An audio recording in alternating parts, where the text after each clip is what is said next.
मसीह के अजीम और जलील नाम में आपकी सलामती। मेरा नाम पादरी प्रोफेसर टोनी विलियम है। हमारे यूट्यूब के घराने के एक फ़र्द ने एक बात कही है जो मैं चाहता हूँ कि हम सब सुने। इन्होंने कहा, हेलो सर, कैसे हैं आप? सर, एक बात बताना चाहूँगा कि बेशक हमें गैर कौम में शादी नहीं करनी चाहिए, लेकिन अगर कोई गैर कौम में शादी कर भी लेता है तो कलाम बताता है कि वो एक दूसरे को ना छोड़ें। तो इस वजह से हमें ज़्यादा इस बारे में बात नहीं करनी चाहिए कि इसकी गलती है या किसकी नहीं, क्योंकि जब कलाम इस बारे में कुछ नहीं कह रहा तो हमें भी कुछ कहने की ज़रूरत नहीं है, क्योंकि ये गुनाह के ज़िम्रे में नहीं आता है। लेकिन कलाम में ये भी कहा गया है कि गैर कौम में शादी ना करना। अब यहाँ पर शायद आप थोड़ा कंफ्यूज होंगे कि एक जगह पर मैं कुछ कह रहा हूँ और दूसरी जगह पर कुछ। सर, जो पहले मैंने बात की है वो उनके लिए है जिनसे अनजाने में ये काम हो जाता है। जैसे लव मैरिज करते हैं तो अगर वो आपस में शादी कर भी लेते हैं तो कलाम कहता है कि वो एक दूसरे को ना छोड़ें। लेकिन जो दूसरी बात मैंने कही है वो उनके लिए है जो कलाम को जानते हैं या कलाम के वो जानबूझकर गैर कौम में शादी करते हैं, तो ये गलत है।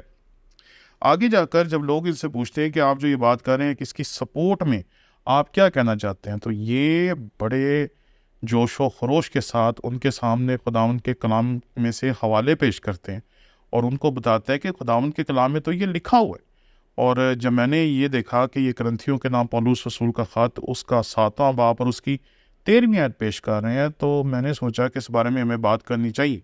आए हम खुदावंद के कलाम में से इस हवाले को पढ़ें। लेकिन हम इस हवाले को सिर्फ उतना ही नहीं पढ़ेंगे जितना ये कह रहे हैं, बल्कि हम इसके सियाको सबाक को देखकर फिर इसकी दुरुस्त तशरीह करने की कोशिश करेंगे। यहाँ पर लिखा है, बाकियों से मैं ही कहता हूँ ना खुदावंद कि अगर किसी भाई की बीवी बा ईमान ना हो और उसके साथ रहने को राजी हो तो वो उसको ना छोड़े, और जिस औरत का शौहर बा ईमान ना हो और उसके साथ रहने को राजी हो तो वो शौहर को ना छोड़े, क्योंकि जो शौहर बा ईमान नहीं वो बीवी के सबब से पाक ठहरता है, और जो बीवी बा ईमान नहीं वो मसीही शौहर के बाइस पाक ठहरती है। वरना तुम्हारे फर्जंद नापाक होते मगर अब पाक हैं। लेकिन मर्द जो बा ईमान ना हो, अगर वो जुदा हो तो जुदा होने दो। ऐसी हालत में कोई भाई या बहन,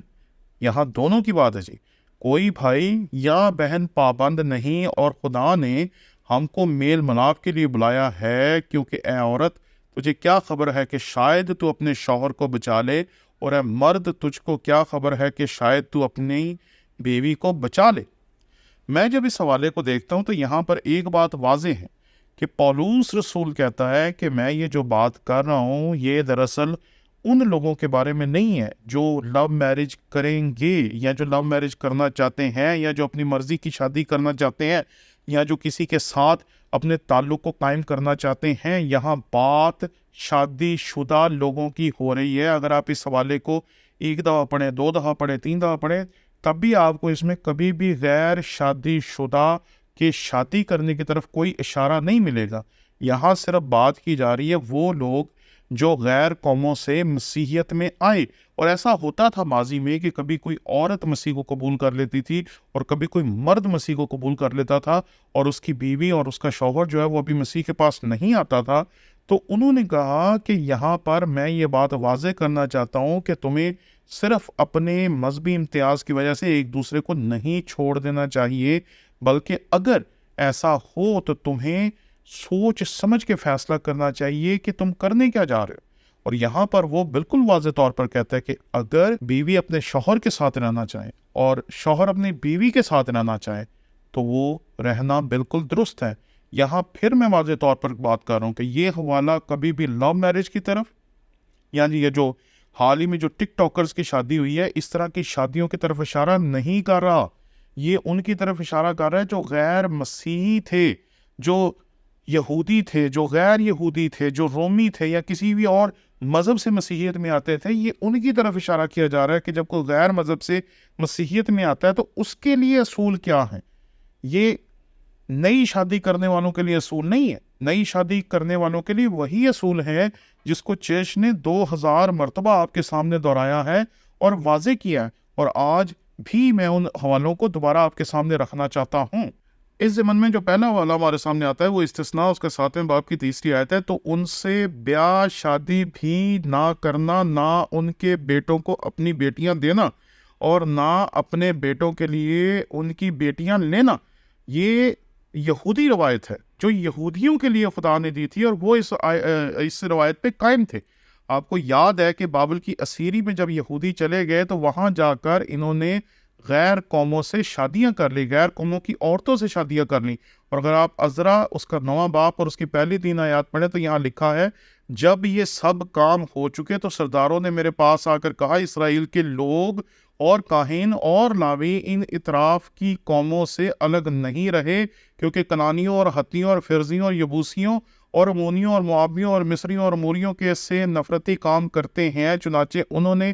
اپنے اور اپنے بیٹوں کے لیے ان کی بیٹیاں لی ہیں، سو مقدس نسل ان اطراف کی قوموں کے ساتھ غلط ملت ہو گئی، اور سرداروں اور حاکموں کا ہاتھ اس بدکاری میں سب سے بڑا ہوا ہے۔ جب میں نے یہ بات سنی تو اپنے پیراہن اور اپنی چادر کو چاک کیا اور سر اور داڑھی کے بال نوچے اور حیران ہو بیٹھا۔ تب وہ سب جو اسرائیل کے خدا کی باتوں سے کامتے تھے اسیروں کی اس بدکاری کے باعث میرے پاس جمع ہوئے، اور میں شام کی قربانی تک حیران بیٹھا رہا۔ اب آپ کو سمجھ آئی کہ یہودی شریعت کے مطابق کسی غیر قوم کی خاتون سے شادی کرنا کتنا بڑا گناہ سمجھا جاتا تھا، یہ کتنی بڑی بات سمجھی جاتی تھی کہ عذرا کاہن اور فقیہ اپنے بال نوچنے پر مجبور ہو گیا، اور وہ افسوس کرتا ہے، اور وہ وہیں بیٹھ کر اسی بات پہ سوچتا رہتا ہے کہ اب اس کا حل کیا نکلے گا، اور جب وہ اس کا حل نکالتا ہے تو وہ حل سن کر آپ حیران رہ جائیں گے۔ عذرا بنی اسرائیل کو واضح طور پر کہتا ہے، بالکل واضح طور پر، صاف اور واضح طور پر، کسی طرح کی روح رعایت رکھے بغیر وہ یہ کہتا ہے کہ تب عذرا کاہن کھڑا ہو کر ان سے کہنے لگا، تم نے خطا کی ہے اور اسرائیل کا گناہ بڑھانے کو اجنبی عورتیں بیاہ لی ہیں، پس خداوند اپنے باپ دادا کے خدا کے آگے اقرار کرو اور اس کی مرضی پر عمل کرو، اور اس سرزمین کے لوگوں اور اجنبی عورتوں سے الگ ہو جاؤ۔ یہ ہے یہودی روایت جس کے مطابق اس نے کہا تھا کہ ان کو چھوڑ دو، اور بعد میں یہی ہوا تھا۔ اور یہاں پر لکھا ہوا ہے 12ویں آیت میں، تب ساری جماعت نے جواب دیا اور بلند آواز سے کہا، جیسا تو نے کہا ویسا ہی ہم کو کرنا لازم ہے۔ یہ یہودی شریعت ہے جو واضح طور پر کہتی ہے کہ اگر کسی نے غلط بیاہ کر بھی لیا تو اسے چھوڑ دے، لیکن یہ مسیحی شریعت ہے جو آپ کے سامنے پیش کر رہا ہے پولوس۔ وہ یہ کہہ رہا ہے کہ اگر کوئی ایسا جوڑا مسیحیت میں آ جاتا ہے جو پہلے سے شادی شدہ ہے، اور مرد مسیح کو قبول کر لیتا، عورت قبول نہیں کرتی، یا عورت قبول کر لیتی ہے مرد قبول نہیں کرتا، تو بھی وہ اکٹھے رہ سکتے ہیں۔ یہاں کسی غیر قوم سے شادی کرنے کی طرف اشارہ بالکل بھی نہیں ہے۔ شکریہ۔